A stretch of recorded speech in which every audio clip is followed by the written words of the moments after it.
In 1958, 9 years after coming to power, Mao wanted to bring China out of its almost medieval state of underdevelopment. He launched a program of industrialization in towns and in the country, intended to take China into the promised land of the socialist paradise in less than 15 years.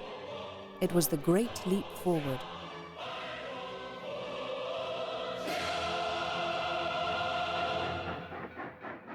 But the crazy dream became a nightmare and dragged 650 million Chinese people into hell. The country sank into economic chaos, which caused an unprecedented famine. The terrible death toll was around 45 million.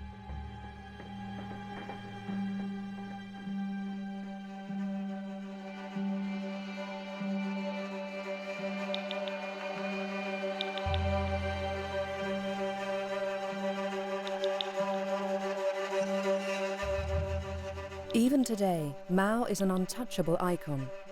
As the founding father of Red China, he holds the nation together and gives legitimacy to the current authorities. So as not to damage his image, the Chinese Communist Party has maintained a deafening silence on this tragedy for 50 years. For the first time, this film is raising the curtain on this bloody episode in Chinese history.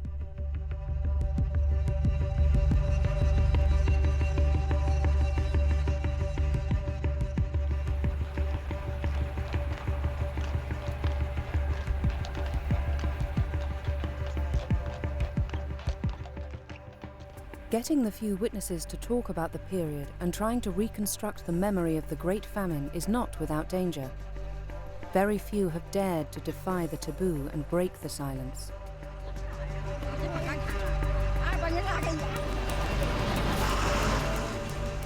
Zhe Sun, a young historian from the University of Hong Kong, felt she had to take on this task.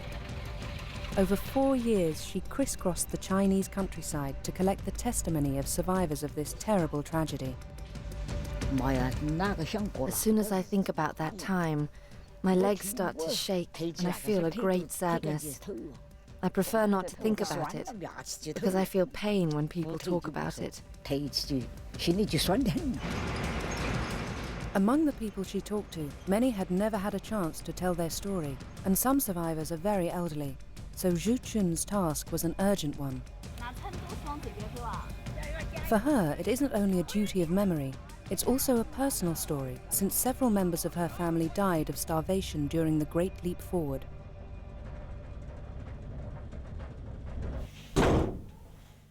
Yang Zhisheng, a journalist and historian, published Tombstone in 2008. It was the first Chinese book on the Great Famine. Published in Hong Kong, it has been banned in mainland China. His own father died of starvation during that period. Even if no one from my family had died of starvation, I would still have written the book, because it's very important. As a journalist, I had to bear witness. I did it so that future generations can know the truth.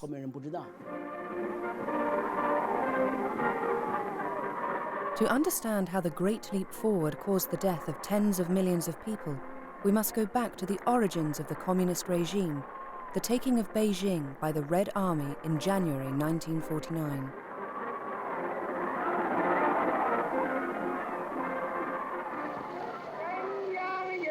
The central government of the people is established.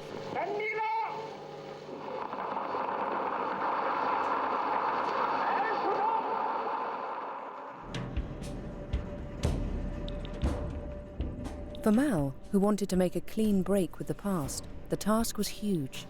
He had to overcome the traditions, the mindsets, the archaic ways of life of an old-fashioned society. He also had to stamp out the endemic famines and their processions of misery. The Chinese expected a lot from their new regime. They had heard the communists promise to build a fairer society.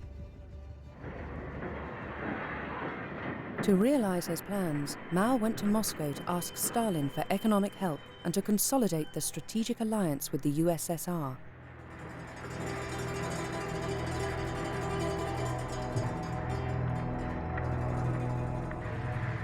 The Chinese leader felt huge admiration for his Soviet counterpart, who nevertheless treated him with contempt and made him wait 2 days before seeing him. The two countries signed a treaty of friendship. The USSR would supply China with huge quantities of arms, factories, industrial and farming equipment, and all kinds of advisors.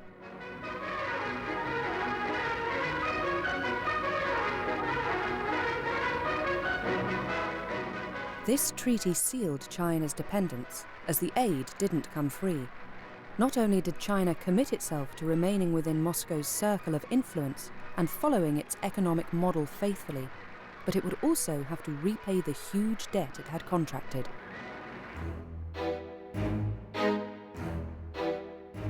As the first step towards the Soviet model, less than a year after coming to power, the Chinese Communists started a massive reform of agriculture. It affected half of all cultivated land and benefited 300 million poor peasants.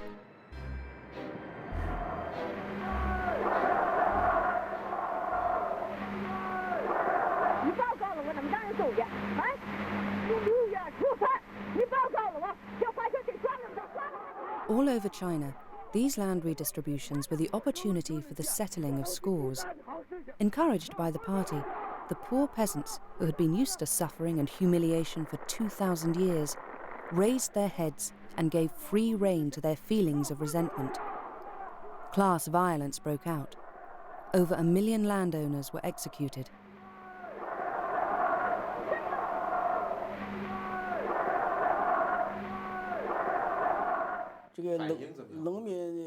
The Chinese peasants had their best 2 years between 1950 and 1952, just after the land distribution and the agricultural reform. In 1950 they were still poor, but life quickly improved from 1952. In my home region we were farming land which was ours, and we had enough to eat. We gave part of our harvest to the state, and we kept the rest for ourselves. That was plenty. I was young at the time, but I could feel that life was improving. The villages organized all sorts of artistic activities during the new year, but later all that was stopped.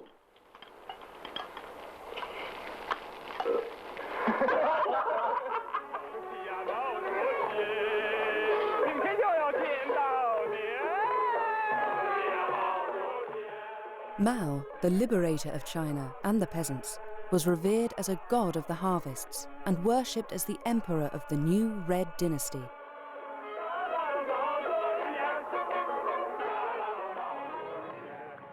But from 1953, these land redistributions made Mao fear the reappearance of a class of small landowners. So, on the model of the Soviet kolkhoz, the party persuaded the peasants to combine their plots into collectives of up to 50 families. This new step was greeted with mistrust, as it meant they had to return the land they had been given 3 years earlier to the community. In spite of everything, Mao still judged the Stalinist model as the ideal, even though the Soviet tyrant died in this same year, 1953. Then, an extraordinary event shook the socialist world. In February 1956, in his famous speech at the 20th Party Congress, Khrushchev denounced the crimes of Stalin, his personality cult, and his disastrous collectivization campaigns.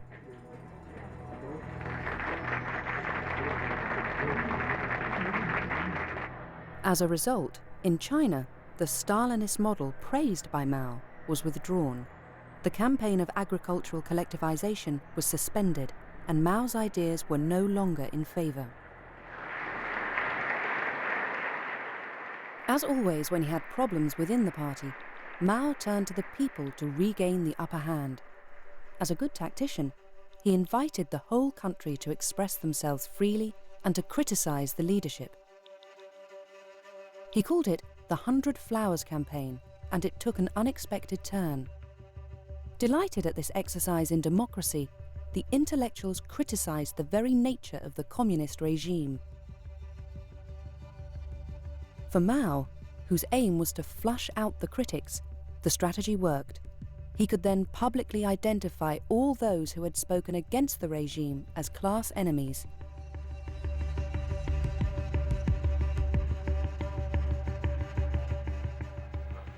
You're wrong! What are your political opinions? Do you realize what you're saying? Are you a teacher of the people or not? Do you take the point of view of a teacher of the people? Mao ordered violent repression. The slightest wrong word could be fatal.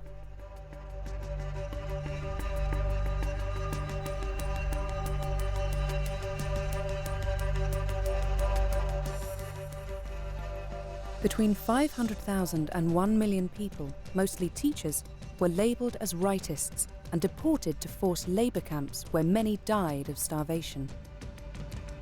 3,000 of these dissidents were sent to the Jibiango labour camp on the edge of the Gobi Desert, a so-called re-education camp. Oh, if only you knew.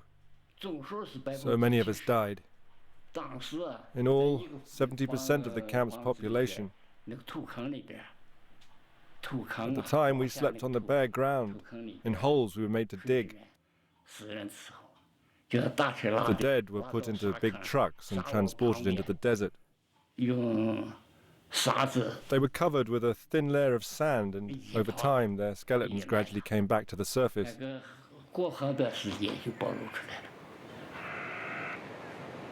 These are the remains of this mass grave just a few years ago. There is a climate of terror that reaches all the way to the top levels of leadership. Entire heads of provinces are being removed in 57, 58 and replaced by hard, unscrupulous men who are often willing to benefit from the very radical winds that blow from Beijing. The repression of the rightists removed all opposition and opened up the way for the great leap forward. The Communist Party was able to do what it wanted without any resistance, because no one dared speak out anymore. By silencing his enemies, Mao regained total control of the party. He returned to Moscow in November 1957, but his long-standing ally became his main rival. When Khrushchev declared that the Soviet Union's economic production would exceed that of the USA in 15 years, Mao took up the challenge. He said that China's steel production would exceed that of the United Kingdom in the same period.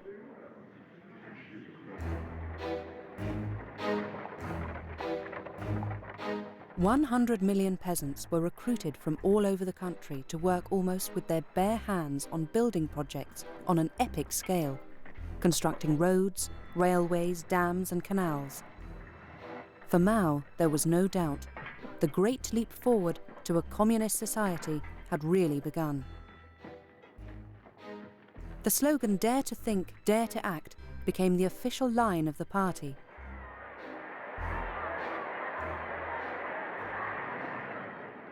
Mao symbolically went out to work sites to lend the peasants his support. To underline the fact that he had rallied the whole party behind him, he was accompanied by Liu Shaoqi, the party's second in command, and Zhu Enlai, his closest comrade in arms.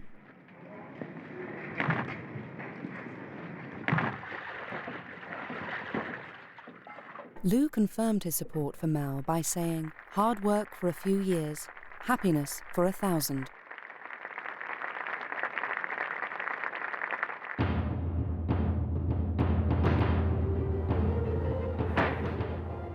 All means were used to mobilize the masses and to stimulate revolutionary zeal.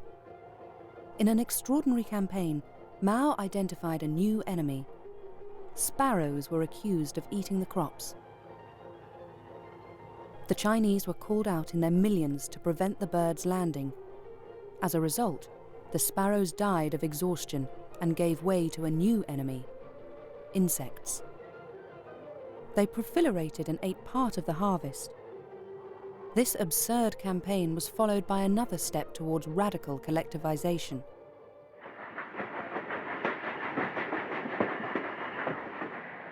During a journey, Mao saw a banner in a field praising the merits of the first experimental People's Commune set up in Henan province. He declared with enthusiasm, "The People's Commune will be the bridge that will carry China towards the socialist paradise."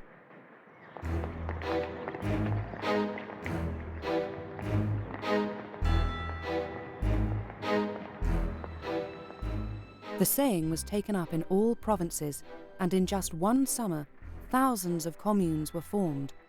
They consisted of up to 2,000 families. There were even plans for enormous communes, combining up to 10 or 20,000 households, which would be headed by cadres who were totally dedicated to Mao.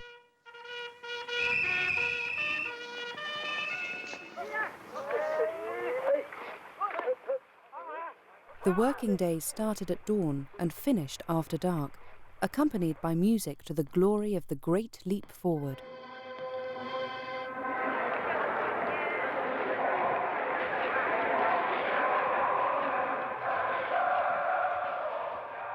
As the basic unit of the future society, the commune experimented with a completely new way of life.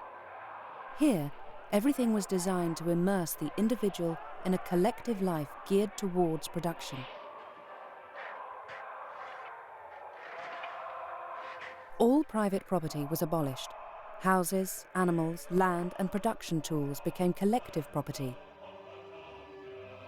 Nurseries and free, compulsory schools liberated women from their maternal duties so they could work in the fields.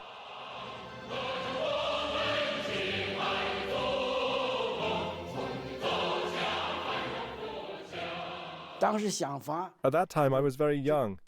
I was a member of the Youth League and in charge of propaganda, so that shows that I believed in communism. I thought communism was fantastic. From when we were tiny, we were taught that the communist paradise would soon come, and we only had to endure a little suffering and make a few sacrifices to reach it. That was how I saw things.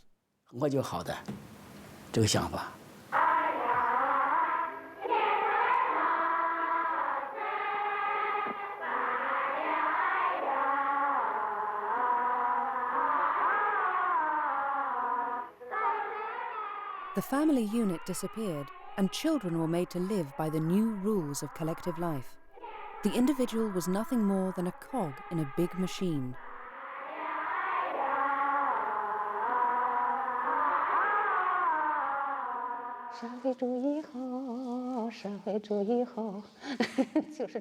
I think the words were, socialism is good, something like that, but I can't really remember. Did you sing different songs when you were at home? We only sang in school. Outside, life was very hard. There was never any let-up. Why would we want to sing?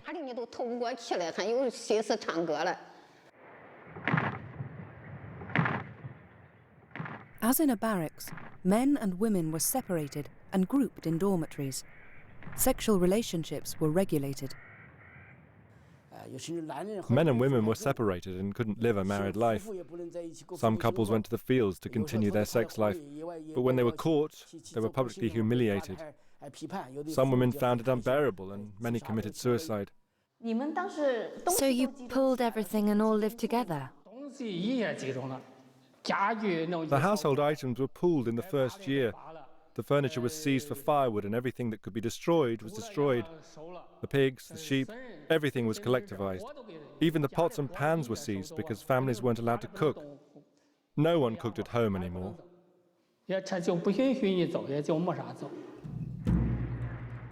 The aim was to force the peasants to take their meals in the commune's collective canteens.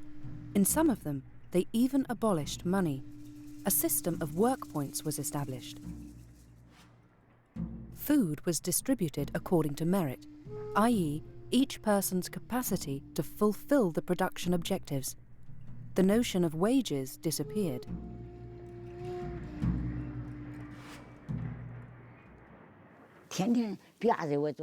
It was compulsory to turn up every day. If your name wasn't on the attendance list, you were punished and you lost work points. They took points away from you. Yes. But without work points, you had nothing to eat. The fewer work points you earned, the less food they gave you. Oh, it was miserable. I can tell you that life was brutal for everyone at that time, except the cadres. Those people lived well.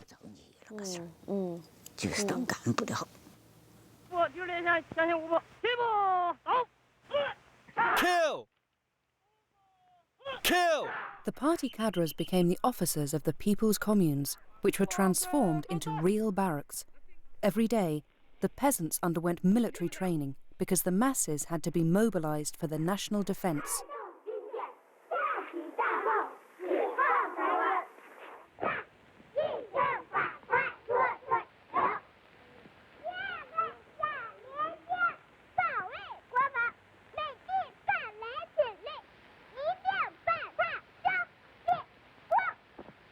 Every morning, the peasants gathered at the entrance to the village and waited for the group leader to allocate the tasks.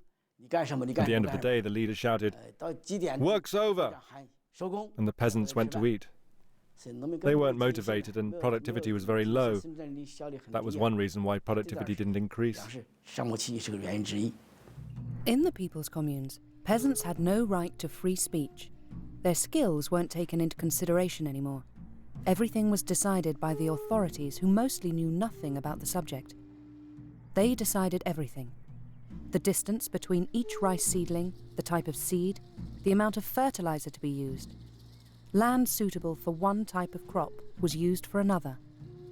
As a result, the peasants became totally demotivated, and poor harvests caused the first food shortages.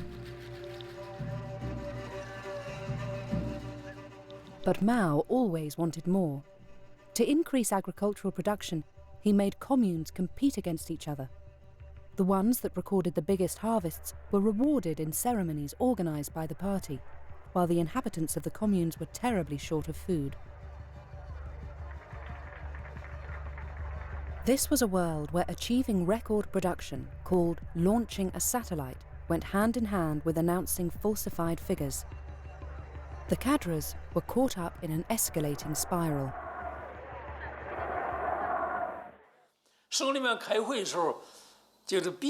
At the provincial meeting, my superiors asked me what I thought about it all. Some places have launched plenty of satellites and declared high levels of production. What do you think? My back was against the wall and I had to say that I would respect the quotas without fail. But in reality, I couldn't keep those commitments. It was impossible.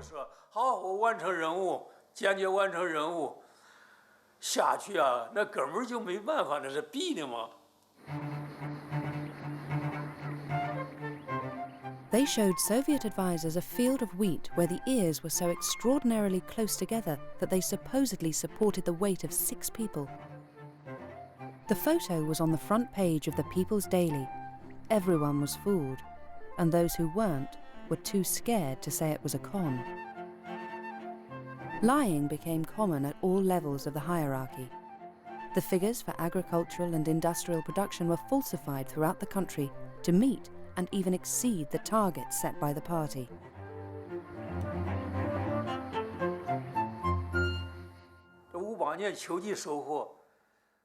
In the autumn of 1958, although there was some wheat, there was a shortage of food. The town of Dangshan in the region of Jiangsu boasted about good harvests, and we went to take a look. It was supposed to be a fertile area.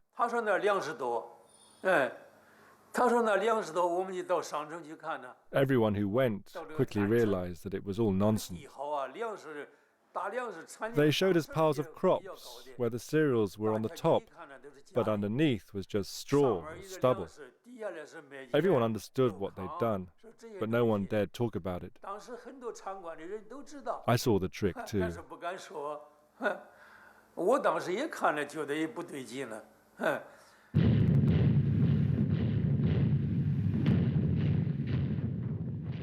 As a consequence of these exaggerations, the tax paid in grain by the communes was calculated on a false basis.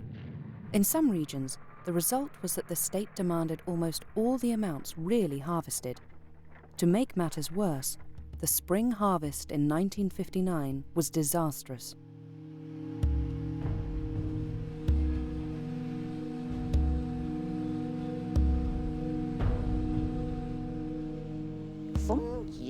The wheat had hardly been cut when all the members of the commune were made to carry the crops on their back to a boat which took them away. They did it at night by torchlight. As soon as the crops were gathered, the wheat was taken away. Yes. They were shipping it out to pay debts. Yes. Do you know which country had to be paid back? How would I know? So who told you that the debts had to be paid? The cadres said that. At every harvest, Deng Xiaoping said debts had to be repaid even if the country was very poor. Did they leave you a little bit or not? A few kilograms. Far too little to feed us till the next year. The famous debt was the one that China had contracted with the USSR for the purchase of hundreds of factories that were delivered ready for use. Beijing undertook to repay Moscow in the form of agricultural produce. Mao wanted to accelerate repayment, even if it meant people starving in the countryside. In some regions, people really had nothing to eat. I was sent out of the village on a mission, but the members of my family who stayed behind were reduced to eating the bark of medlar trees. Tree bark? Yes, tree bark. They ate the roots of banana trees too, anything they could find. People also ate mud, a sort of white mud. Stems of rice too. We were so hungry that we filled our stomachs with whatever we could find. Once I saw an adult collapse. He fell to the ground while trying to eat a sort of bean paste. He died in front of me, and he still had the food in his mouth. So I laid him under a tree. We were so hungry that soon afterwards we started eating the leaves of that tree.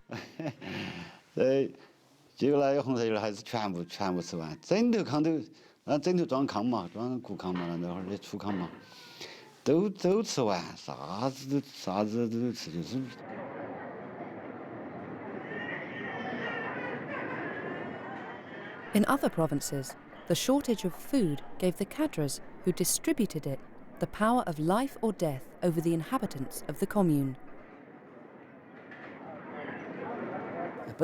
In theory, peasants were entitled to 250 grams per day, but the cadres allocated themselves much more. They were so corrupt that they stuffed themselves shamelessly. Those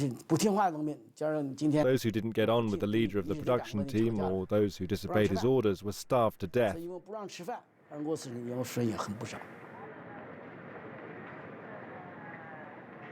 He who does not work shall not eat. That is the principle that was applied from 1958 to 1962, meaning that entire categories of people deemed to be unfit, deemed to be too weak or vulnerable, pregnant women, were deliberately cut off from the canteens and starved to death. That qualifies as murder.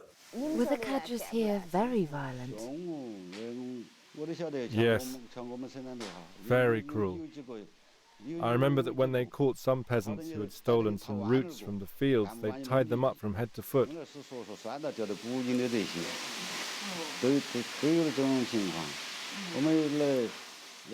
In village number 8, one violent cadre beat several people to death.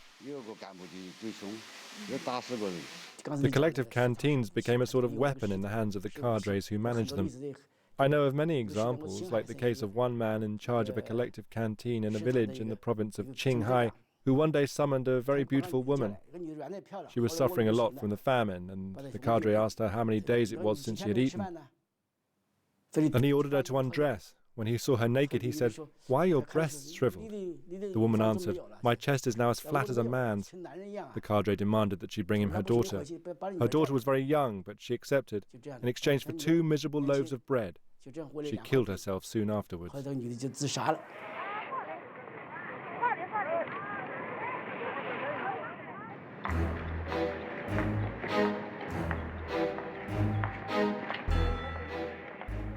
In the spring of 1959, Mao's frenzy took another form. The great helmsman demanded 100 million tons of steel in the next 3 years. Since the production of the steel factories was insufficient, the peasants also had to contribute to the effort. They made small blast furnaces out of whatever they had.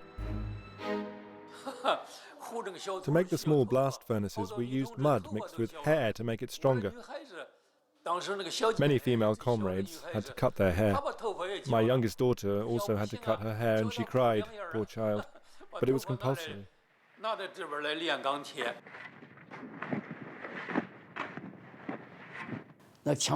Nearly all the trees in China were cut down for fuel. Forests were razed and people had to melt down pots and kitchen utensils. Even school bells, ironwork on doors, everything was melted down. And all the press rejoiced. The population was used in an absurd way. Anyone did anything. Society as a whole fell into a sort of indescribable madness.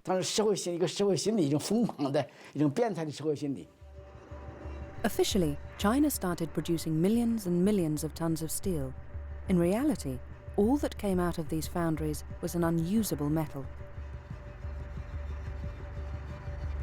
These small blast furnaces worked day and night and mobilized tens of millions of peasants for nothing. Steel is one of these magic indicators of progress within the socialist world.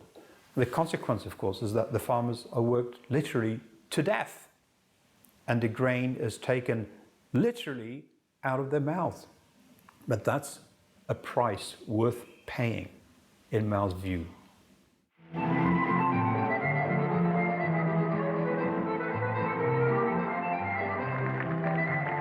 Here was the top leadership meeting in Shanghai, dining, drinking wine, buying cheap cameras, being entertained.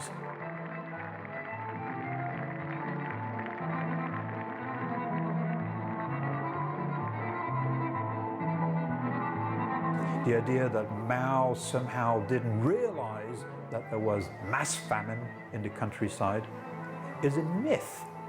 It's a complete myth.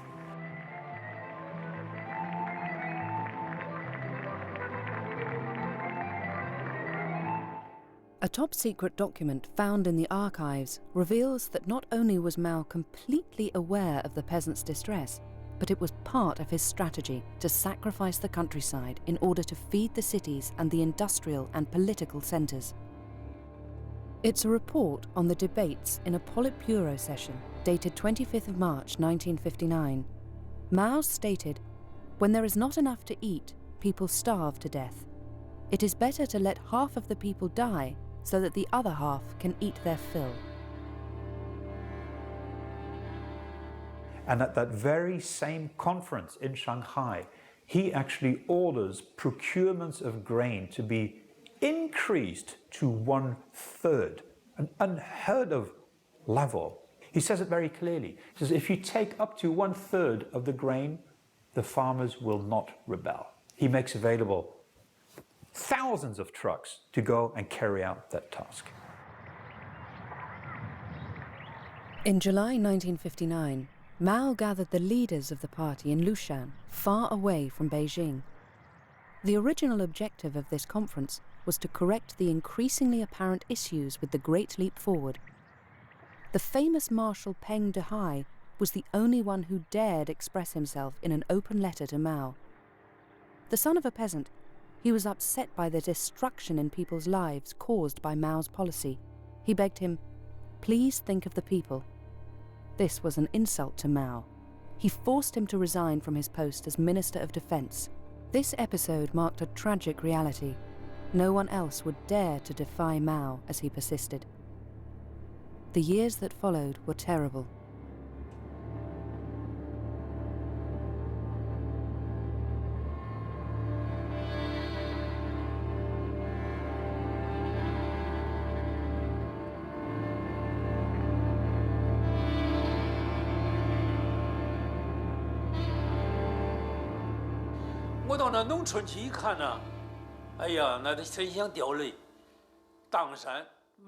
When I went to the villages, oh, it was hard not to cry. In Mangdangshan, to the north of Yongcheng, as soon as we arrived, we saw the houses were empty, totally deserted. People were lying on mats with empty stomachs and their bodies swollen from lack of food. We could see they were dying of starvation. It was obvious. In that county, 120,000 people died out of a total population of 1 million. Around 1 inhabitant in 10 died of starvation. Countless others were suffering from oedema. 那腹中那更多了嘛。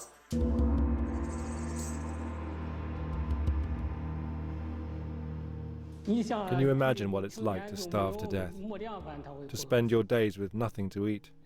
You got very thin, and as you got thinner, at a certain point you had swellings. You'd be so swollen that it scared people. You had bruises all over your body. And in those cases you shouldn't eat salt. But many people stole salt to eat in secret. Were you there when your grandparents died? Yes. What did they die of? They died of starvation, of constipation after eating mud to ease their hunger. We didn't even have a coffin to bury my grandfather in, so we buried him directly in the earth.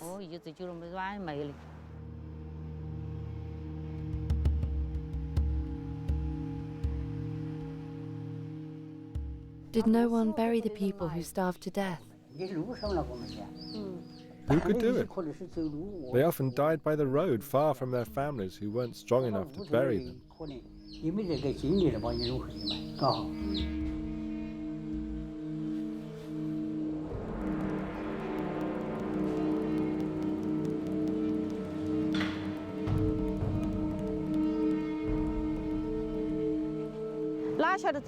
I was walking along the river when I accidentally stepped on the belly of a dead body.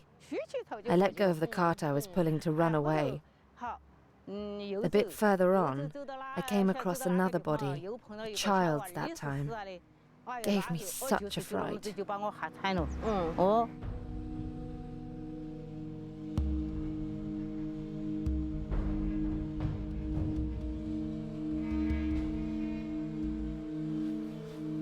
The most shocking part of all this is that the population wasn't starving to death because of a complete lack of food. The state's granaries were full. In the time of the dynasties, when there were famines, the emperors opened the reserves and distributed the food to the people in distress. Conversely, the leadership of the Communist Party, a regime that claims to serve the people, refused to help the people who were starving and didn't open up the granaries that were full. That really astounded me. Whole populations were camped around the granaries. They begged, "Communist Party, give us a little food." They begged until the starvation finished them off. It was unimaginable.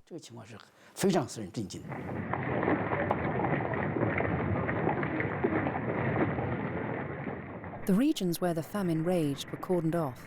It was forbidden for people or information to circulate, but many sought to escape. The few people who could move about saw that the destitution was widespread.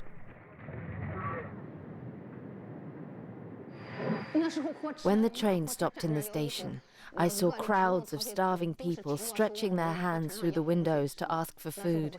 Everyone was suffering from hunger at that time. All those people were fleeing the famine. Children, old people, they all ran around the train to beg food from the passengers. From 1958 onwards, the cities are quite literally protected from the countryside. People are not allowed to just move about freely. A farmer who brings a cow to market will need to travel with a permit from his local cadre. People who try to flee the countryside are sent back.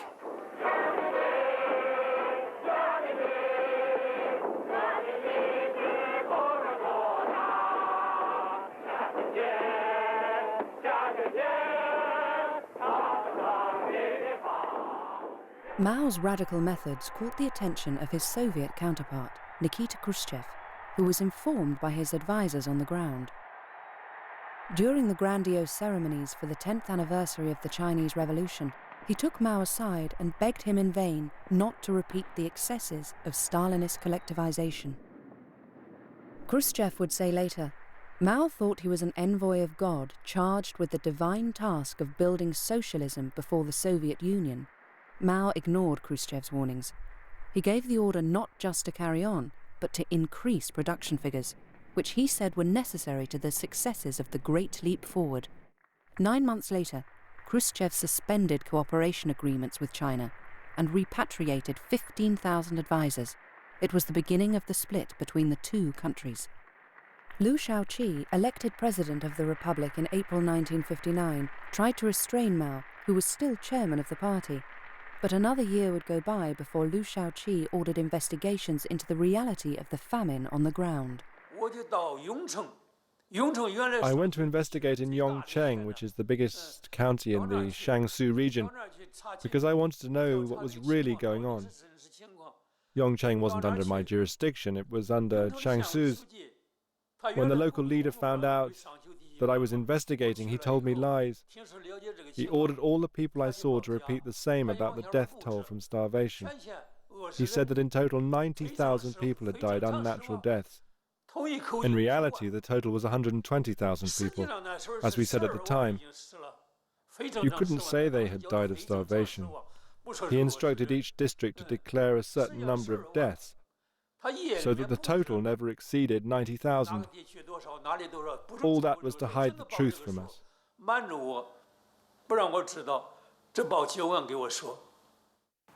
3 high-ranking officials started investigations. They came to a result of several tens of millions dead from starvation. They wrote a report for Mao and Chu Enlai, but Chu Enlai immediately told them to destroy it and not to talk about it. A few days later, Chu even called them to make sure the report had been burned. At the University of Hong Kong, Xu Jun is working with Frank Dakota, who has accessed certain testimonies from those investigations. These documents show terrible realities, which confirm the report of these 3 high-ranking officials. There's a very detailed report by a high-ranking military who goes back to his home village in Hunan. And he sees that the graves in the fields have been tampered with. They've been opened. There are no bodies inside.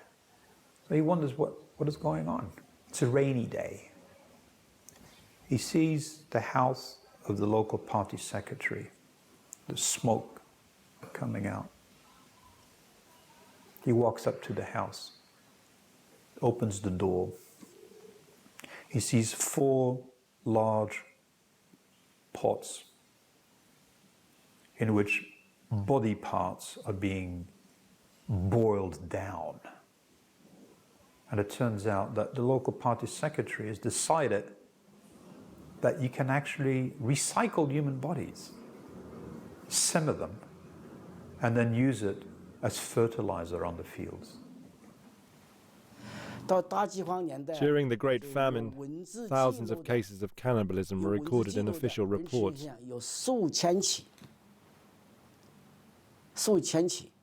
There are plenty in the archives.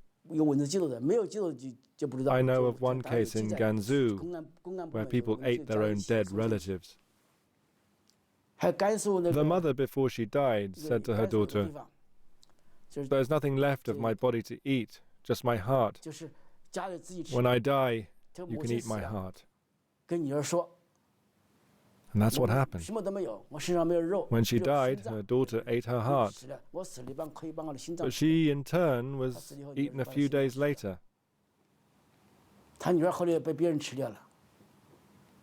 In one case in Hunan province, very well documented by a top working team sent into the countryside, they found out that a man was forced to bury his own child alive because this child had also stolen some food. The father who was forced to bury that child died of grief 3 weeks later. In the spring of 1961, President Liu Shaoqi went to investigate for over a month in his home province of Hunan. He found out that friends and members of his family had died of starvation without him knowing about it, because the local cadres had hidden the truth from him. He was upset.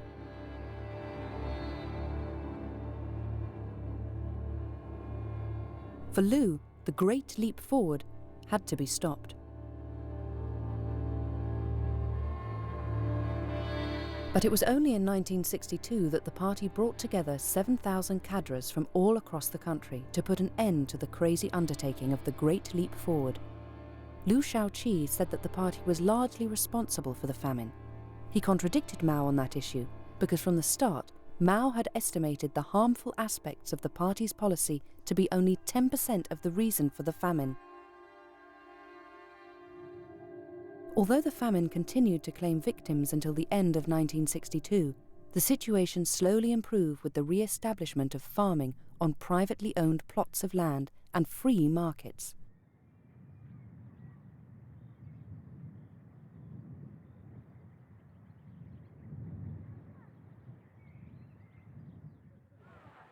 Radical collectivization in the countryside and senseless quotas for farming production, as well as steel production in small blast furnaces, were all stopped. The Great Leap Forward was over. But I have called the foreign minister here, Mr. Tavish has, and has got permission to photograph freely in Peking. And I think that if this information were communicated to the people whose permission you are asking on, the world knew nothing about these 4 years of tragedy. The regime at the time put everything in place to hide the truth at all costs. There were Western journalists working at the New China Agency. They translated our articles into English. In the 1960s, these foreigners regularly took their holidays in the province of Anhui. Everything was arranged for their arrival. The shops around where they were staying were filled up with food. Stylishly dressed girls were conscripted to canoe on the lake close by. The staging was magnificent, and the foreigners wrote articles when they returned, swearing that there was no famine in China. Everything was staged to make the Western journalists believe that China was a paradise of virtue and plenty. In the same way, foreign political leaders were taken in. Returning from China in 1961, Francois Mitterrand described Mao as a humanitarian and certainly not a dictator. He said Mao had assured him, "The Chinese people are not on the verge of famine. I repeat, in order to be clearly understood, there is no famine in China." It was an enormous lie. The Chinese leadership knew perfectly well that their policy was killing tens of millions of people. The question of who should answer for these acts before history was an issue of power more than ever before. Liu Shaoqi was called to see Mao Zedong by a swimming pool. And Liu Shaoqi made a mistake when he said, "You and I are responsible for the famine. And all of it, including cannibalism, will go into the history books. History will judge us." At that point in time, I think Mao already sealed the fate of Liu Shaoqi and thought, this man is my worst enemy. Mao didn't want to be placed in difficulty by this subject or by others. So to regain power once more, he led the Chinese youth into the movement of the Cultural Revolution against the party bureaucrats.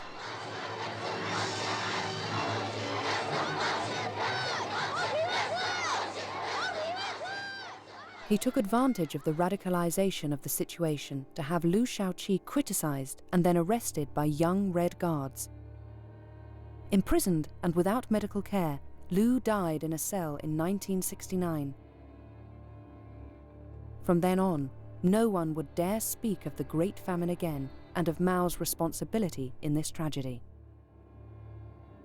Who is responsible for what happened? There can only be a very simple answer to that, or a very complicated one.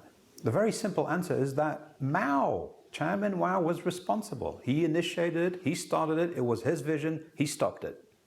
He was responsible from beginning to end. Mao ranks as one of the great mass murderers of the 20th century. The more complicated version is, how did one man get away with all of this? So it seems to me that it is both a man and a system who are both responsible for this. It's a collective responsibility of the Communist Party of China at that time. Why, 50 years after the Great Famine, do the authorities still refuse to recognize the reality of it, to discuss it, and to draw lessons from it? I think their attitude is stupid. The authorities are convinced that it would damage the legitimacy of the communist regime and threaten its leadership. In my opinion, their fears are unfounded. Do you know why I wrote my book Tombstone? I'm a member of the Communist Party myself. I wrote this book primarily to lighten the shoulders of the Communist Party, which continues to bear the huge burden of this history. Certainly one day it will have to rid itself of this weight, and the sooner the better.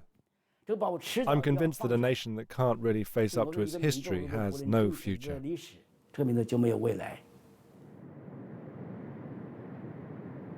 When Mao died in September 1976, he left behind a country in ruins. The nation paid tribute to the great helmsman in a grand funeral, but in the gathered crowd, many must have been thinking about their loved ones who died in the Great Famine. Today, the figure for the death toll still divides historians. Yang Zhisheng estimates that the 4 years of the Great Famine killed at least 36 million people. Frank Dakota estimates the death toll to be at least 45 million. Other Chinese historians put forward the figure of 55 million, almost the same as the total number of victims in the Second World War.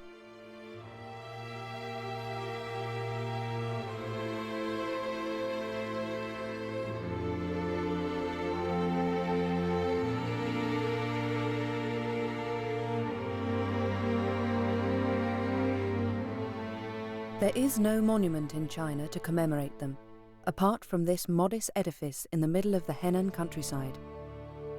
It was put up a few years ago by a peasant who defied the silence that the communist leadership has always imposed on this unspeakable Holocaust.